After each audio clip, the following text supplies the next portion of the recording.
लोकतंत्र के उत्सव की तैयारियां कर रहे हैं 3 राज्य, राजस्थान, मध्य प्रदेश और छत्तीसगढ़। चल रही है पत्रिका जन गण मन यात्रा, जहां प्रधान संपादक डॉक्टर गुलाब कोठारी जी निकले हैं इलेक्शन से पहले देश का हाल जानने के लिए। मध्य प्रदेश की यात्रा कैसी रही सर? मध्य प्रदेश की बहुत अच्छी थी और मध्य प्रदेश की जो यात्रा थी उसमें तो दुखद घटनाएं भी देखी हमने और उनकी जो रिपोर्टिंग मेरे ख्याल से पत्रिका ने जिस तरह की किसी भी अखबार ने, मीडिया ने नहीं की होगी, इतना हमने। और आज भी जो फ्रंट पेज छपा उसमें मध्य प्रदेश की घटनाओं का उल्लेख है।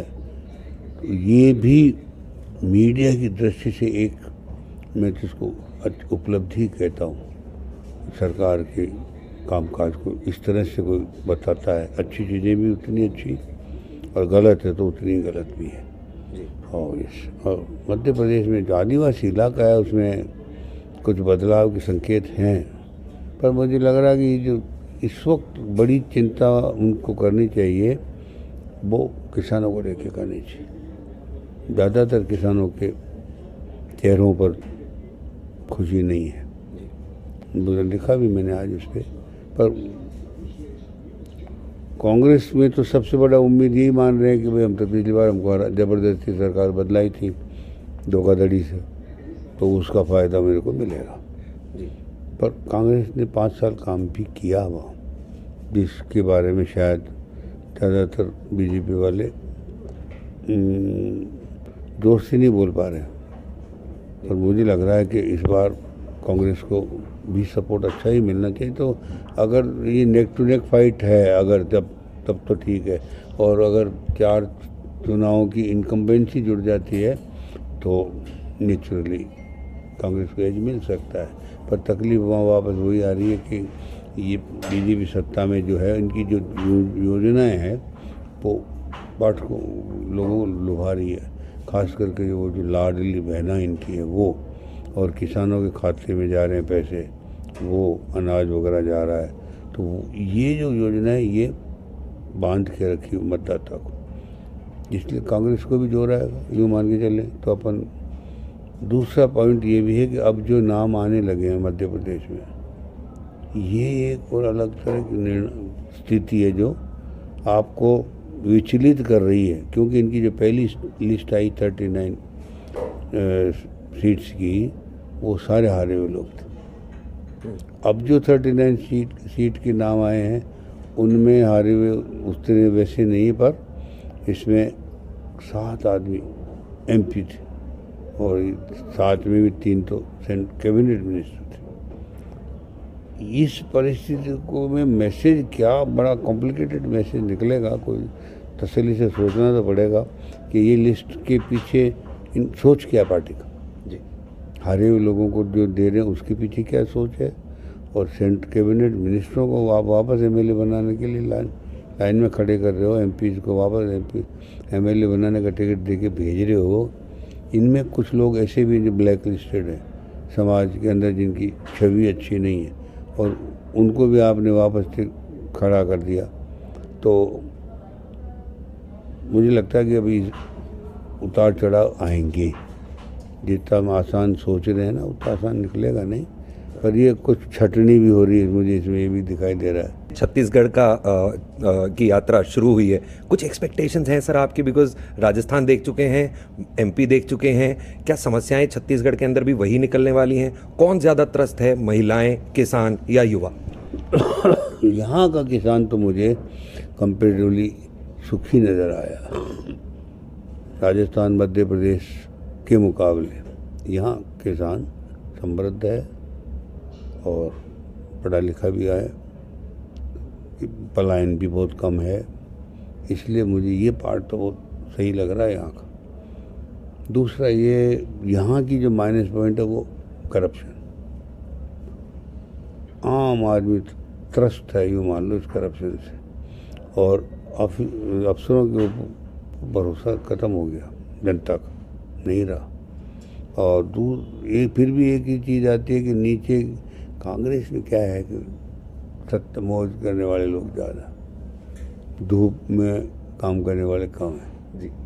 इसलिए नीचे के लेवल पे, बूथ के लेवल पे कांग्रेस के कार्यकर्ता कम होते हैं। वहीं कांग्रेस मार खाती। सर क्या आपका कभी फिल्मों में रुचि रही है सर आपकी? कभी कभी नहीं रही सर? कभी देखते थे, कॉलेज में थे जब, तो खूब तो शौक था जी। अब तुम्हें क्या 20-25-30 साल के भी तो देखा न कोई गाने सुने न कुछ, न टीवी भी नहीं देखता अब तो जी। मीडिया में रह के न कोई अखबार पढ़ता हूँ, पत्रिका कभी पत्रिका तो देख लेता हूँ। क्योंकि सर ये इसलिए पूछा कि देवानंद साहब की बर्थ एनिवर्सरी है। फोटो थी तभी टीवी देखी। आपकी कोई फेवरेट पिक्चर सर देवानंद साहब की?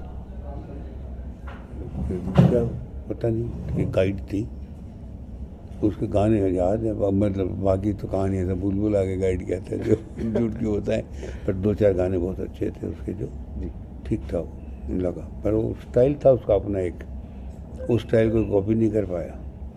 और दूसरा कि जिंदा दिल आदमी था, जब तक जिंदा रहा दिलदार आदमी जैसा रहा, दिल से बुलंदी का दिल जो है, कभी हार मानने वाला दिल उसके पास नहीं था। जबकि विजय आनंद, चेतन आनंद जो उसके भाई थे, मुझे उनमें वो रीत नहीं समझ में आई, पर देवानंद को मैं लाइव मानता हूँ, जैसे किशोर कुमार को लाइव मानते हैं ना, कि वो जिंदा रहा जब तक खिलखिलाता रहा जी। देवानंद भी एक जिंदा थे, उसने कभी अपने आप को कमज़ोर माना ही नहीं जी, हमेशा पॉजिटिव सोच वाला। Sir last but not the least, vote डालने का कोई फार्मूला होता है क्या सर? मतलब को वोट डालने जाएं अगर पोलिंग बूथ पे, तो क्या फार्मूला दिमाग में लेके जाएं ताकि वोट देश के काम आए? वो तो वहाँ जाने से पहले क्या, आपको घर से निकलोगे जब तय करके जाओगे, वहाँ जाके क्या करोगे? पहले तो देखो कौन दल है जो राष्ट्र को आगे ले जाने की सोचता है, फिर देखो कि सामने मेरे आज कितने कैंडिडेट हैं, उनमें ऐसा कौन कैंडिडेट, 1 नंबर पर दल, 2 नंबर पे कैंडिडेट, और कोई ऑप्शन आपका वहाँ होता ही नहीं जी।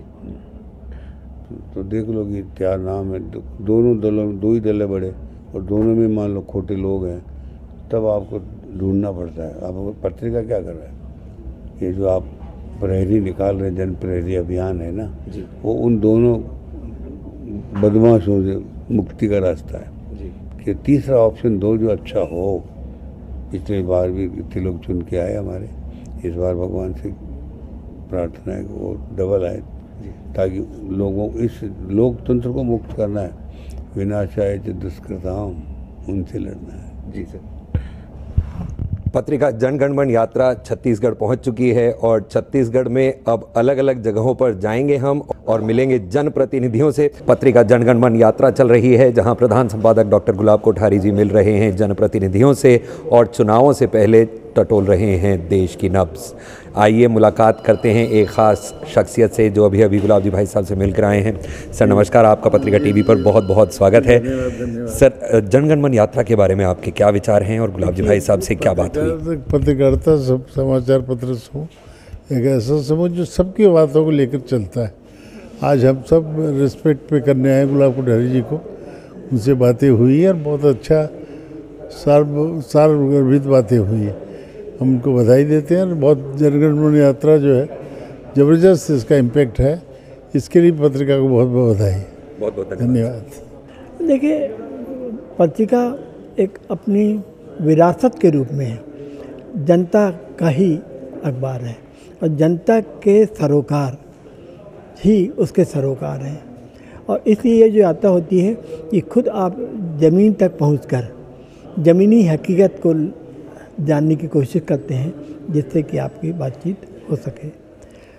अभी गुलाब कोठारी जी से हमारे बड़े पुराने संबंध हैं, लगातार बातचीत होती है। वो जानना चाहते कि यहाँ पर इस वक्त कैसा सामाजिक राजनीतिक माहौल है, इस पर चर्चा हो रही, समझना चाहते थे। क्योंकि चुनाव के पूर्व क्या होता है कि जो स्थितियाँ होती हैं उसको लेकर कि जो मानसिकता क्या है, चुनावी संभावनाओं की बात नहीं है, बात यह कि इस वक्त मानसिकता कैसी है, इसी पर चर्चा हो रही थी। यहाँ जो अलग अलग क्षेत्र हैं, जैसे किसान हैं, मजदूर हैं, आदिवासी हैं या अनुसूचित जाति के लोग हैं, इन सब की कैसी परिस्थिति, इन पर चर्चा होती रही। और यही बात जो है महत्वपूर्ण है पत्रिका के लिए कि जो जन सरोकार हैं, जनता की जो चिंताएं हैं, जनता की जो अपेक्षाएं हैं, जनता की जो आकांक्षाएं हैं, उनको जानने की कोशिश करते हैं, जिससे कि अखबार जनता से निरंतर जुड़ा रहे। बहुत बहुत धन्यवाद सर, जय हिंद। देखिए, जन सरोकारों के लिए जो प्रतिबद्धता होनी चाहिए पत्रकार के अंदर में, वो गुलाब कोठारी जी के अंदर दिखती है। एक अखबार के मालिक होने के नाते, एक संपादक होने के नाते आप अखबार निकाल दिए, खबरों को छाप दिए, एक अलग विषय होता है। लेकिन स्वयं जाके लोगों से मिलना, लोगों की राय जानना और लोगों की नब्ज टटोलना, ये अपने आप में एक बड़ी अद्भुत चीज़ है जो गुलाब कोठारी जी कर रहे हैं। मैं मिला उनसे और जो उनके साथ चर्चा हुई बड़ी सार्थक लगी। जो उनके इस उम्र में भी जो जानने की जो उनकी पिपासा है वो अद्भुत है। सर, इस एरिया की वो कौन सी प्रॉब्लम्स हैं जिनकी तरफ जनता का ध्यान जाना चाहिए इन चुनावों के? देखिए, इस चुनाव में सबसे बड़ी चीज़ है कि चुनाव मुद्दों पे लड़े जाते हैं और यह दुर्भाग्यजनक है कि जो यहाँ पे भारतीय जनता पार्टी मुद्दों से लोगों का ध्यान भटका रही है। शिक्षा पे बात होनी चाहिए, ट्राइबल स्टेट है, आदिवासियों की उन्नति पे बात होनी चाहिए, युवाओं के बारे में बात होनी चाहिए, रोजगार के बारे में बात होनी चाहिए। पिछले 5 साल में यदि कांग्रेस की यहाँ पे सरकार है तो इस सरकार ने क्या किया उसके प्लस माइनस पे बात होनी चाहिए। लेकिन यहाँ पे आके प्रधानमंत्री जी आए तो प्रधानमंत्री जी बात कर रहे थे धर्म की, प्रधानमंत्री जी बात कर रहे थे सनातन की, प्रधानमंत्री जी ने कभी रोजगार के बारे में बात नहीं किया। देश का एक ऐसा राज्य जहाँ पे 40 लाख लोग गरीबी रेखा से ऊपर आ रहे हैं तो इसके बारे में बात होनी चाहिए। एक ऐसा राज्य जहाँ पे 32% आबादी ट्राइबल है तो उसके बारे में बात होनी चाहिए। और देश का प्रधानमंत्री जब आए तो बिल्कुल लोगों की अपेक्षा होती है कि इस बारे में बात हो। तो मेरा ये मानना है कि यहाँ का सबसे बड़ा इशू है कि इशू से जो ध्यान भटकाने की कोशिश की जा रही है। जी सर, विमेंस रिजर्वेशन बिल आया है, इसका कुछ फ़ायदा देखते हैं आप? भारतीय महिलाओं की भागीदारी क्या राजनीति में? देखिए, विमेंस रिजर्वेशन बिल लाने के पीछे फ़ायदा लेना ही उद्देश्य था भारतीय जनता पार्टी का, लेकिन मुझे नहीं लगता है कि इसका कोई फ़ायदा मिलेगा उनको। उसका कारण है कि महिलाओं को मालूम है उनका हक है, आधी आबादी का ये पूरा हक है, जिसको देने की कोशिश सबसे पहले 1988 में की गई जब पंचायतों में रिजर्वेशन देने की बात हुई, जिसको फिर नरसिम्हा राव गवर्नमेंट ने किया, फिर दिग्विजय सिंह गवर्नमेंट ने साकार किया। आज पंचायतों में 50% के लगभग महिलाएं हैं। तो उसके बाद कांग्रेस की गवर्नमेंट ने, मनमोहन सिंह सरकार ने महिला आरक्षण बिल पारित कराया राज्यसभा में। तो ये आना था, निश्चित तौर पे संख्या बल के कारण नहीं आया, इनके पास संख्या बल था। ये चाहते, इच्छा शक्ति होती, इस चीज़ को 2014, 15, 16 कभी भी ला देते तो अभी तक लागू हो जाता। जो आज लागू हुआ है, अब इसके बाद में क्या होगा? पहले सेंसेक्स होगा, कास्ट सेंसेक्स की बातें आ रही हैं, उसके बाद में सीटों का फिर से परिसीमन होगा, उसके बाद लागू होगा। तो कहीं महिलाओं को झुंझुना पकड़ा दिया गया है। मतलब एक कहावत है, ना 9 मन तेल होगा ना राधा नाचेगी। तो राधा को तो तत्काल फील्ड में उतारने की ज़रूरत है। 2024 में ले आए, सरकार है आपके पास, पूर्ण बहुमत की सरकार है, विपक्ष का हर आदमी मतदान किया है आपके फेवर में। ये तो मतलब लोग आपके इस निर्णय से एकजुटता से खड़े हैं, तो आपका दायित्व तो बनता है कि ड्राइविंग सीट में आप हैं, क्यों इसको डिले कर रहे हैं? तत्काल लाइए ना।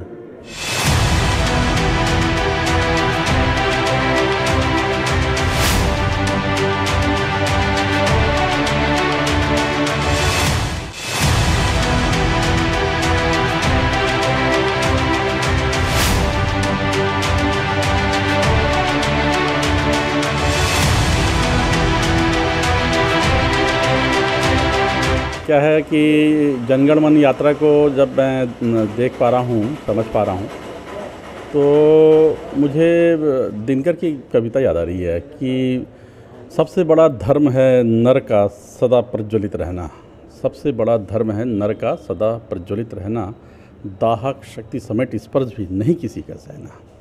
ये है मुझे लगता है जनगण मन यात्रा। और गुलाब जी ने जिन बिंदुओं पे मतलब इन चीज़ों को समेटा है, समझा है और निकाल रहे हैं, वो एक अपने आप में बहुत ही बहुआयामी हैं। और साथ साथ मुझे लगता है कि जो जनगण मन है, यानी जन का जो उन्होंने समर्थन और जन का मन जो टटोलने का जो प्रयास किया इस माध्यम से, वो अपने आप में बहुत अभिनंदनीय है। और ऐसे भी आज छत्तीसगढ़ में बहुत सारे ऐसे मुद्दे हैं जो छूट रहे हैं। सामाजिक समरसता यहाँ पे कहीं ना कहीं प्रभावित हो रही है। इन्वायरमेंट जो है, पर्यावरण का जो विषय है, वो बहुत ज़्यादा तिरोहित हो रहा है, उसका क्षरण हो रहा है, उसे संभालने की बहुत ज़्यादा आवश्यकता है। साथ ही साथ ग्रामीण बेरोजगारी बहुत ज़्यादा बढ़ी है, उसे संभालने की आवश्यकता है।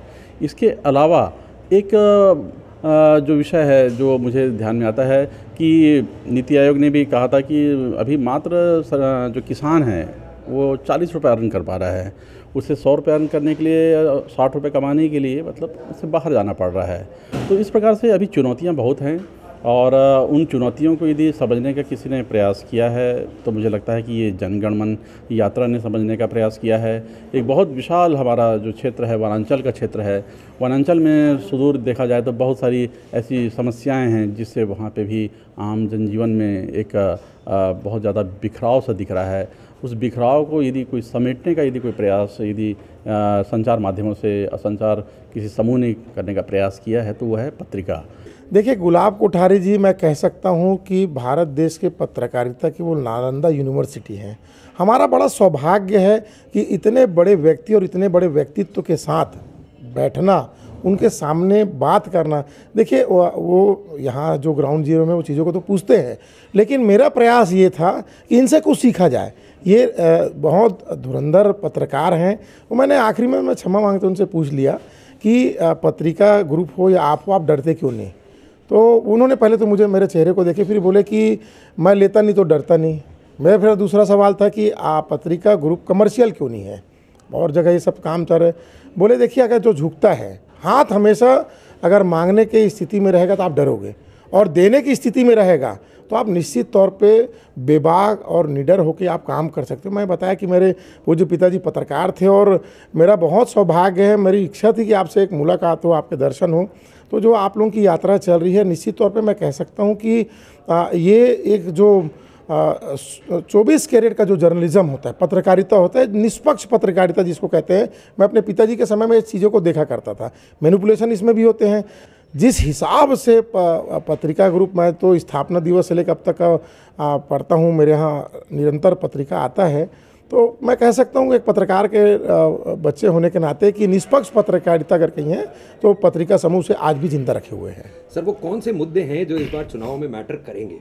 भारतीय जनता पार्टी यहाँ पर अभी भी नेतृत्व के संकट से जूझ रही है। ED/IT के जो फर्जी रेड पड़ रहे हैं, वो कांग्रेस पार्टी तो वो पार्टी है, महात्मा गांधी के समय की पार्टी है। कांग्रेस अंग्रेजों से नहीं डरे, तो इनके जो पिट्ठू हैं IT ED वाले, इनसे तो कभी भी नहीं डरेंगे। देखिए बहुत अच्छी बात है, एक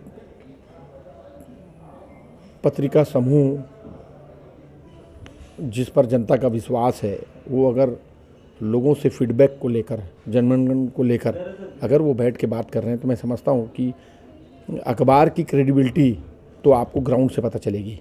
ग्राउंड में एक्चुअल में होता क्या है और रियलिटी क्या है और फेक क्या है, इसकी जानकारी आपको ग्राउंड के लोगों से पता चलेगी। एक अच्छी शुरुआत है, जिससे आपको प्रदेश के हालात भी पता चलेंगे, आपके अखबार की क्या स्थिति है उसके बारे में भी आपको जानकारी लगेगी।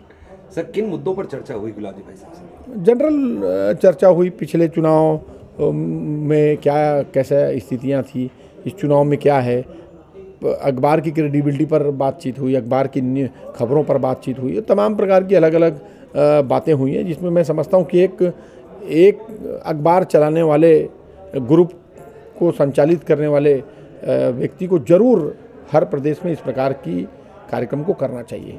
सर हमारे देश के जो युवा हैं, क्या वे पॉलिटिक्स को एज अ करियर चूज कर सकते हैं, करना चाहिए? देखिए ज़्यादातर युवा तो आजकल यूथ पॉलिटिक्स में आने में कतराते हैं, क्योंकि मेहनत बहुत है और उसके बाद सर्वाइवल के बाद रिज़ल्ट की स्थिति में एक संकोचित व्यवस्था बनती है।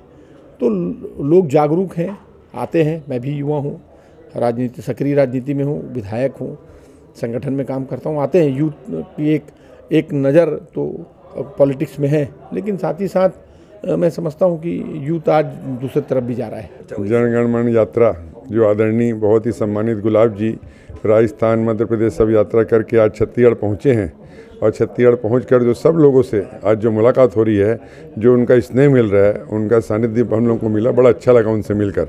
इतने बड़े व्यक्ति जिन्होंने हमके साथ बैठकर बहुत अच्छे से बातचीत की, पूछा, राजनीतिक चर्चा भी की उन्होंने, क्या हाल है प्रदेश के, तो हम लोगों ने राजनीतिक बारे में भी बताया उनको कि प्रदेश में क्या स्थिति है। बहुत अच्छी स्थिति है यहाँ छत्तीसगढ़ के अंदर में कांग्रेस की, और ये सब चर्चा हुई उनसे, बड़ा अच्छा लगा। मैं इनको बहुत बहुत बधाई और शुभकामनाएं देता हूँ। इनकी यात्रा आगे भी सफल रहे, और इसी प्रकार देश में जो इन्होंने पत्रिका एक जो समाचार पत्र लॉन्च किया है, इसने अपनी एक छवि पूरे देश में अलग तरह की बनाई है। निष्पक्ष समाचार दिखाने में, निष्पक्ष समाचार बनाने में जो इनकी भूमिका है, बहुत अच्छी भूमिका है। सब लोग इनको पसंद कर रहे हैं।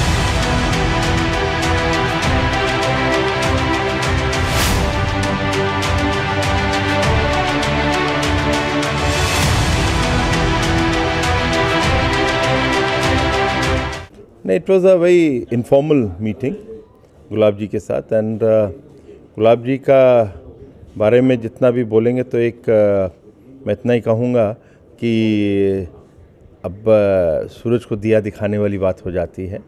तो पत्रकारिता के अंदर वो एक रिनाउंड फिगर हैं और जो अपने सिद्धांतों से कोई कॉम्प्रोमाइज़ नहीं करा, किसी भी प्रकार का प्रेशर आ जाए तो वो देखते नहीं हैं और वो पत्रकारिता करते हैं। तो ये बहुत बड़ी चीज़ होती है।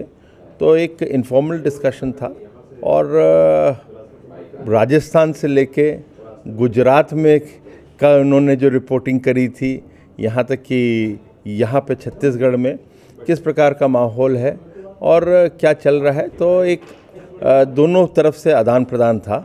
और मुझे लगता है उनसे जब निकला हूँ कमरे से, वो काफ़ी लंबी मेरी बैठक रही, तो जब निकला हूँ तो मेरे को लगता है कि मैं ज्ञानी बन के निकला हूँ और मैं अज्ञानी नहीं हूँ। मैं ज्ञान लेके जा रहा हूँ और मैं उसको नीचे किस तरह से क्रियान्वित कर सकते हैं हम छत्तीसगढ़ में, जैसे भाजपा का कमल खिले, यहाँ पे कमल खिले छत्तीसगढ़ में, मुझे लगता है उसमें योगदान बड़ा होगा। नहीं, निश्चित रूप से जनगण यात्रा जो निकली है मतदाताओं को प्रोत्साहित करने के लिए, राजनीतिक दलों की नब्ज़ टटोलने के लिए, और जिस प्रकार से वो भ्रमण कर रहे हैं और 1-to-1 बात कर रहे हैं, जन संवाद कर रहे हैं राजनीतिक लोगों से, सामाजिक संस्थाओं से, तो निश्चित रूप से इसके सुखद परिणाम है और बहुत अच्छा प्रयास कर रहे हैं कोठारी जी। सर, वो कौन से मुद्दे हैं जो इस बार इलेक्शंस में मायने रखेंगे? बहुत सारे मुद्दे हर इलेक्शन में लगभग एक जैसे, बेरोजगारी का मुद्दा है, किसानों की समस्या का मुद्दा है और बिगड़ती कानून व्यवस्था का मुद्दा है।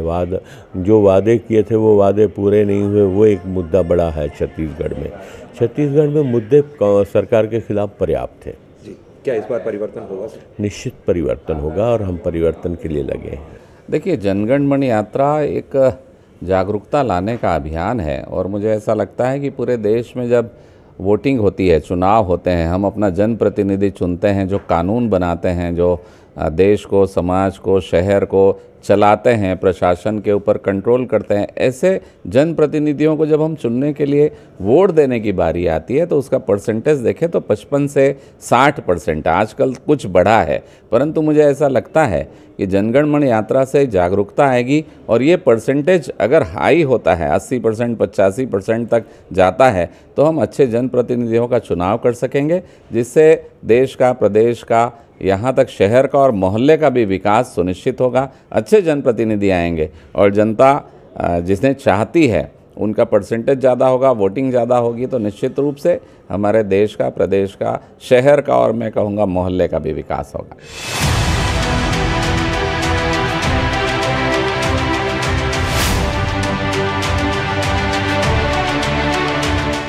देश के 3 राज्य चुनावों के लिए तैयार हो रहे हैं, लोकतंत्र का उत्सव मनाने के लिए तैयार हो रहा है देश और चल रही है पत्रिका जनगण मन यात्रा।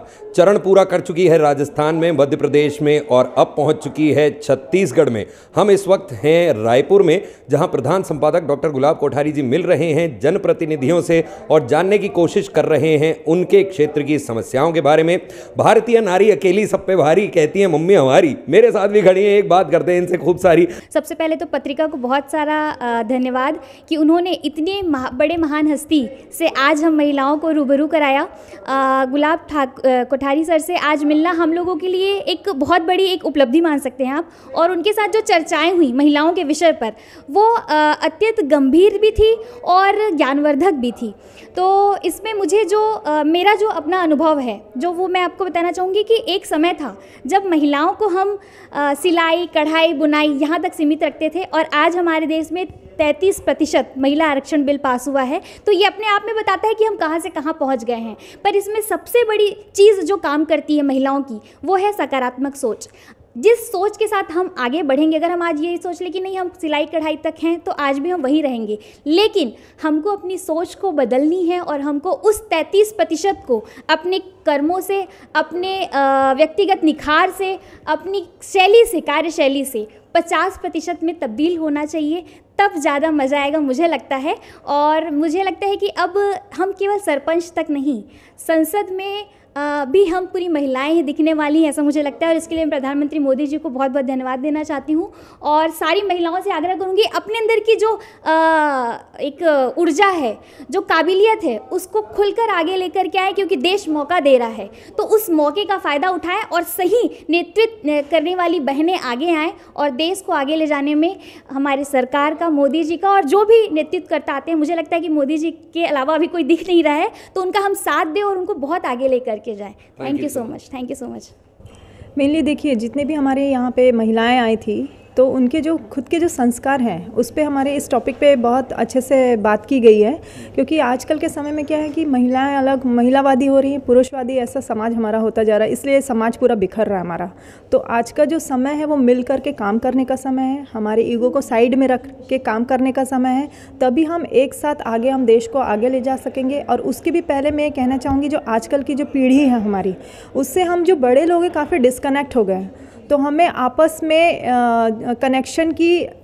कनेक्ट होने की बहुत ज़्यादा ज़रूरत है। उसमें उसका जो मूल, जो हमारा जो बेसिक है वो है हमारे खुद के वैल्यू सिस्टम, हमारा वैल्यू जो संस्कार हैं उसको हमें बहुत अच्छे से बांटने की बहुत ज़्यादा ज़रूरत है। हमें हमारे बच्चों को ये सिखाना क्या सही क्या गलत, और जो आने वाले समय में जो चुनाव होगा तो हम यही चाहेंगे कि जो मुखिया हमारा देश का, जो राजा बोलते हैं, जो वो संस्कारों से भरा हुआ, और मुझे भी इस वक्त से मोदी जी के सिवाय कोई नहीं दिखता, क्योंकि वो आध्यात्मिक पुरुष है और हमारा देश जो है आध्यात्म के लिए माना जाता है।